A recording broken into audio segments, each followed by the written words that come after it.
नाही जलावा ढार के पहिला सोमार के कौची कौची मांगही बाबा से प्यार से कौन कमी होलो जे हरही गे छोड़ के करले सोमारी एतना करही गे छोड़ के करले सोमारी एतना करही गे छोड़ के करले सोमारी छोड़ के करले सोमारी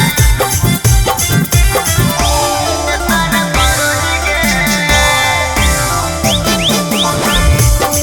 छोड़ के करले सोमारी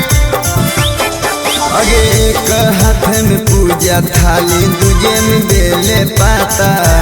किस्मत में लिखल हो जे खोल खुन भोले बाबा अगे एक हाथ में पूजा थाली दूजे में बेले पाता किस्मत में लिखल हो जे देखुन भोले बाबा देही के सिया झार के कैसन सेंट मार के सेल्फी खींच ले गे बाबा दुआर के सोचे मोलला पका है लड़ोहिंगे छोड़ के करले सोमारी एतना करही गे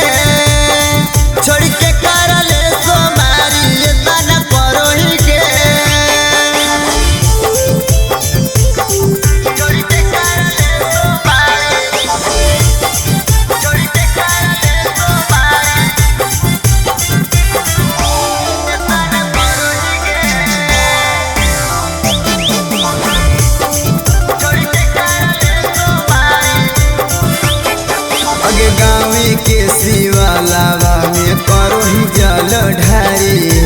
लगो दिला में बसल हो कमलेश बिहारी अगे गाँव के शिवालावा में करोही जल ढारी लगो दिला में बसल हो कमलेश बिहारी अगे भोरे भोरे नहा के फैशन सजा के गेरुआ सुटवा दिल के तोरा के लाके खाली बाबा के ध्यान में रहोही गे छोड़ के करले सोमारी एतना करही गे छोड़ के करले सोमारी एतना करही गे कंचन रिकॉर्डिंग स्टूडियो श्री रामपुर।